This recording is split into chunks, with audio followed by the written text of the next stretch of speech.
Darmi sebenarnya malu memiliki ibu yang berkulit gelap dan wajah yang tak terawat. Ya Allah, hamba sudah tidak tahan lagi dengan sikap anak hamba. Tolong hukumlah dia agar menjadi jerah. Dia harus menanggung hukumannya atas perbuatannya yang durhaka kepada ibunya.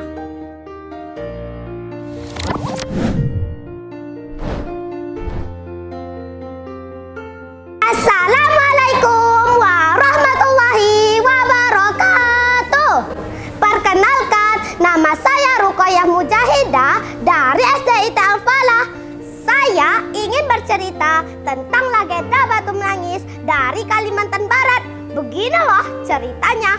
Dahulu kala hidup seorang ibu dengan anak perempuannya yang bernama Darmi. Ayah Darmi telah lama meninggal. Dulu mereka hidup berkecukupan. Setelah ayah Darmi meninggal, ibu Darmi harus bekerja keras di ladang demi kehidupan mereka. Setiap hari bekerja di ladang membuat kulit ibu Darmi kian gelap. Berat badan pun menyusut. Semuanya dilakukan demi Darmi, putri satu-satunya. Tetapi Darmi tidak mau membantu ibunya itu.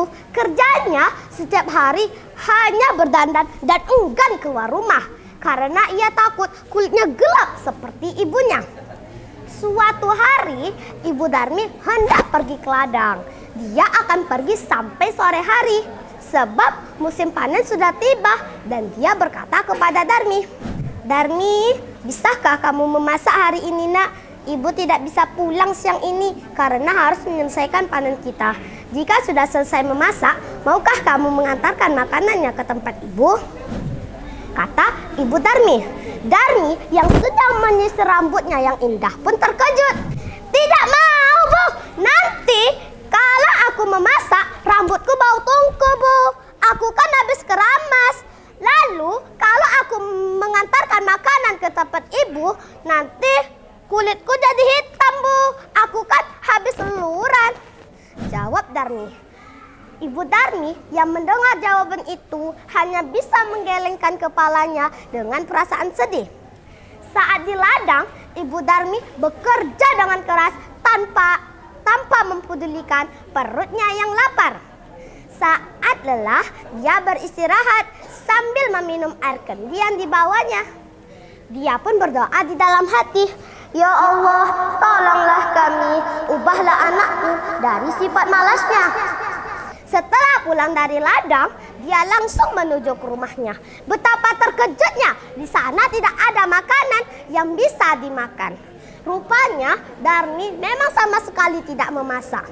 Darmi yang melihat ibunya pulang, Darmi malah marah-marah.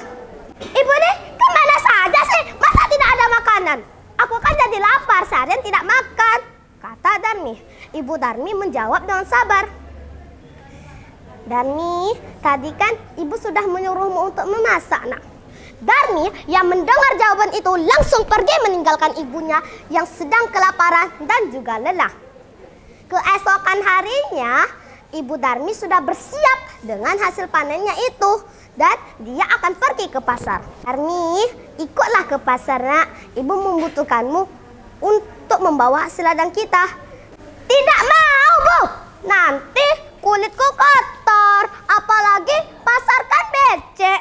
Aduh, aku tidak bisa membayangkannya. Kulitku yang bersih ikutan kotor," jawab Darmi. Akhirnya ibu Darmi pergi sendirian ke pasar dengan membawa hasil ladang itu.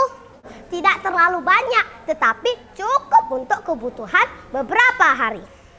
Darmi yang melihat ibunya sedang menghitung uang, Darmi segera mendekati ibunya itu. Belikan bedak dong. Bedakku habis." "Iya, ibu belikan, tapi kamu harus ikut supaya ibu tidak salah beli," jawab ibu Darmi. Akhirnya dengan terpaksa Darmi ikut ke pasar dengan menggunakan payung. Tapi dia berbisik kepada ibunya, "Bu, nanti kalau di jalan kita jangan berdampingan. Ibu di belakangku saja," kata Darmi. Mendengar hal itu, ibu Darmi pun bertanya, kenapa Darmi tanpa memberi alasan, Darmi tetap menyuruh ibunya berjalan di belakangnya. Darmi sebenarnya malu memiliki ibu yang berkulit gelap dan wajah yang tak terawat. Tiba-tiba di jalan ada seseorang perempuan yang merupakan teman Darmi yang menghampiri dan bertanya, "Hai Darmi, kamu mau kemana?"